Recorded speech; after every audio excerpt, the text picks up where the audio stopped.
recebendo com muito carinho aqui o psiquiatra, nosso querido amigo Dr.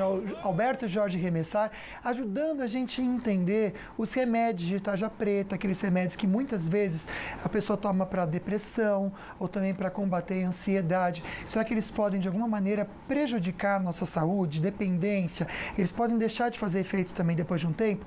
Ele já responde pra gente, mas tem participação pelo Face agora, né, Dani?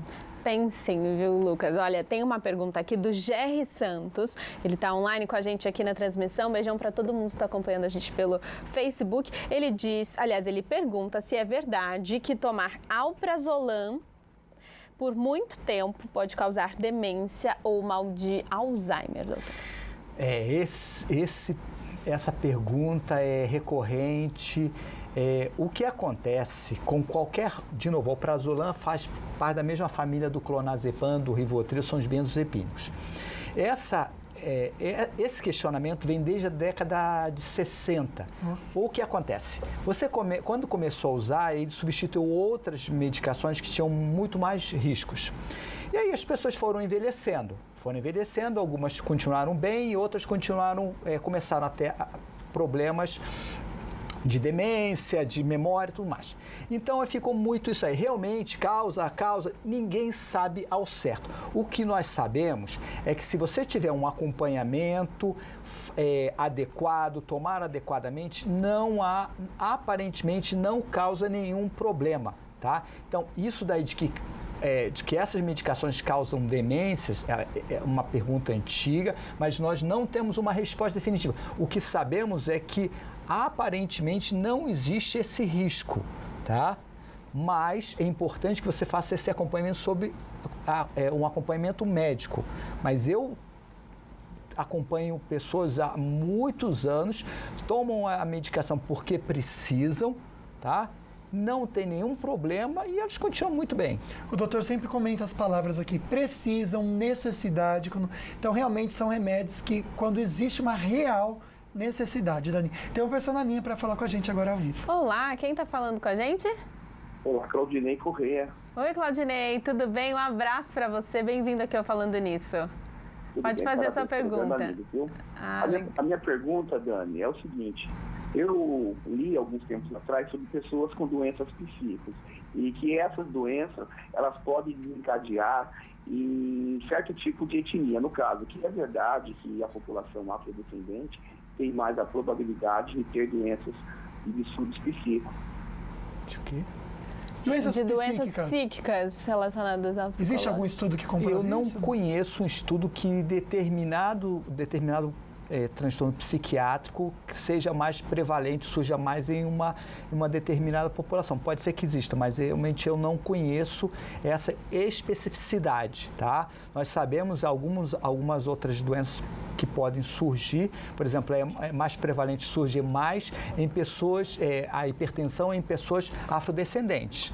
Sim, isso acontece. Agora, em relação a transtornos psiquiátricos, existem alguns estudos que falam sobre isso aí, mas eu não lembro agora.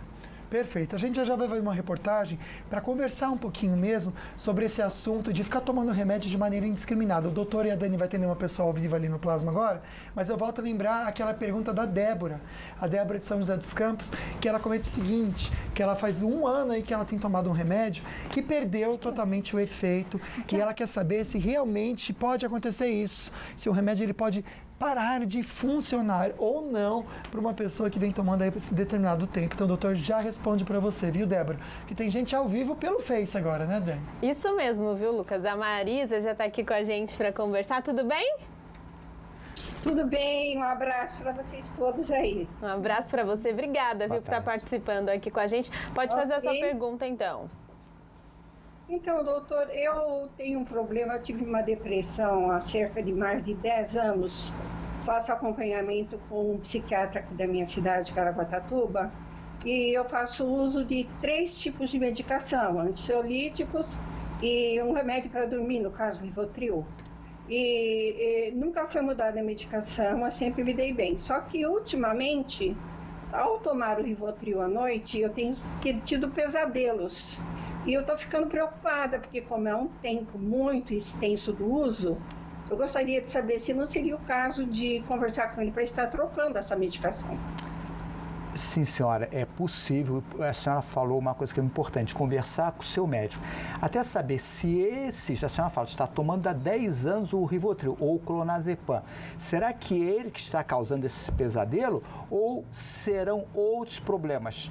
É importante saber, a senhora dorme bem, a senhora ronca, porque o ronco e a apneia do sono podem também aumentar o número de pesadelos. Existem alguns outros comportamentos, transtorno comportamental do sono REM, sabe? Então, é importante converse com o seu médico, te explique a situação e para que ele possa avaliar outras possíveis causas. Perfeito. Doutor, vem dar a pergunta da Débora aqui, que eu venho comentando, que ela diz que tem 1 ano aí que ela toma o diazepam e ele não faz mais efeito nenhum.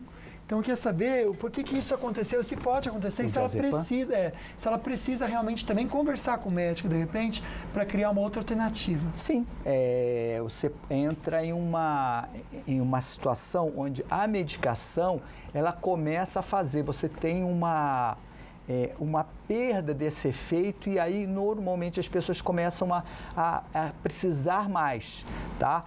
Isso é uma situação, muitas vezes, e uma situação um pouco distinta, é quando você toma um antidepressivo e ele para de fazer efeito. Isso pode ocorrer.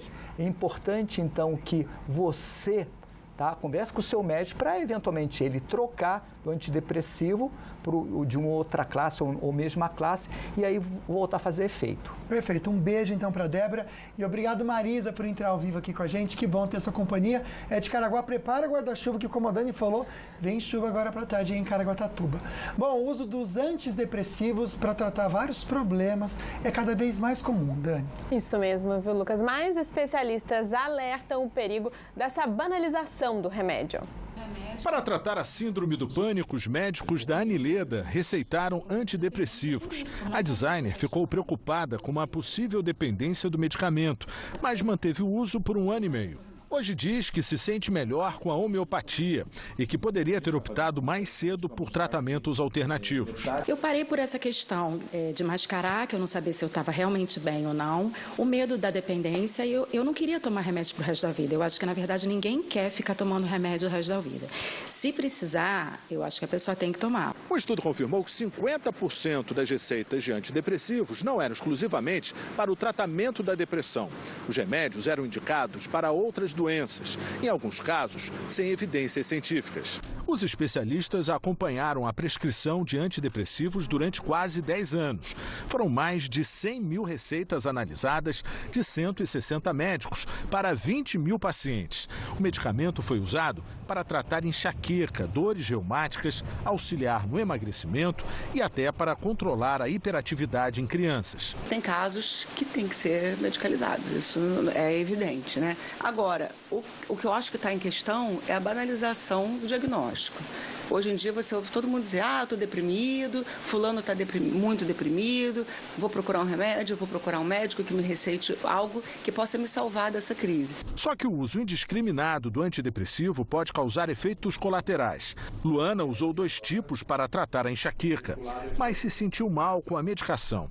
A universitária conta que os pais ficaram assustados com os efeitos do remédio e consultaram um novo médico. Eu ficava meio que sem resposta, ficava meio perdida e a minha vontade de dormir o tempo inteiro.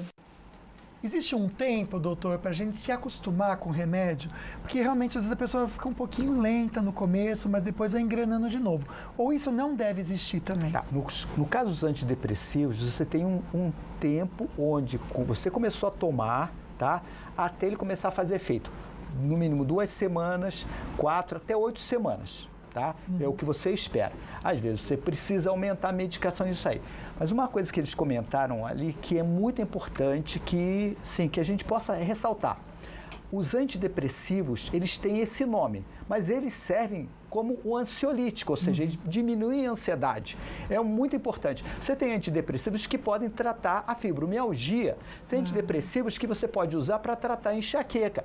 Existem antidepressivos que podem ajudar em várias situações. Por quê? Conforme você vai colocando em circulação essa medicação, mais pessoas usam e se verifica que os seus efeitos são muito bons em algumas. Insônia.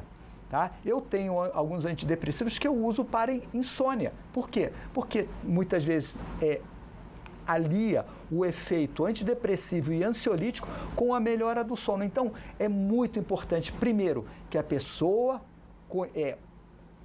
contacte ou tenha um médico experiente e com uma boa formação. Tá? E depois disso que possa falar sobre os seus sintomas para que ele possa indicar a melhor medicação. Perfeito. Daqui a pouquinho a gente comenta com o doutor se é possível a gente mensurar o tempo de um tratamento para depressão, para ansiedade. Já a gente conversa. Um beijo para Elcione do Bosque dos Eucaliptos. Está mandando um beijo para a Dani que está assistindo a gente. Beijão. A Rita também. Obrigado pelo carinho de vocês, que faz toda a diferença, Dani. Exatamente. Beijo para todo mundo. E olha, gente, a justiça alemã autorizou hoje que as cidades do país possam proibir a circulação de carros a diesel. A decisão é para colaborar com a baixa do índice de poluição causada pelos veículos. Não existe uma lei nacional para esse tema na Alemanha, mas agora cada cidade vai ter autonomia para isso, viu, Lucas? É incrível porque o governo fez isso, Dani, para combater e também incentivar com que as montadoras e fabricantes de veículos façam motores que eliminem menos, aí, de repente, poluentes no ar. Então, você vê que o governo indo contra uma instituição que dá muito dinheiro, porque a gente sabe que na Alemanha toda essa parte de fabricação de carros é muito forte, é a maior da Europa. Nessa decisão, eles vão estar envolvendo 12 milhões de veículos, ou seja, é muita coisa, mas mesmo assim, eles estão firmes porque eles estão cuidando do mundo. E isso é um país desenvolvido, onde não existe um objetivo financeiro de ganhar dinheiro. Eles podem até perder dinheiro com isso, mas eles estão querendo cuidar do mundo, cuidar da saúde do cidadão. Olha a diferença. Devia ser assim em todo lugar, né, Lucas? Mas olha, no próximo bloco você vai conferir aqui que Roma registra a primeira queda de neve em 6 anos. E antes do intervalo, a gente tem de novo os nossos recadinhos do WhatsApp. Nós aqui da Feira do Automóvel, da Vila Industrial, queríamos agradecer aí e mandar um abraço para Sol e o Luquinha da Band. Valeu? Um abraço aí, tudo de bom para vocês.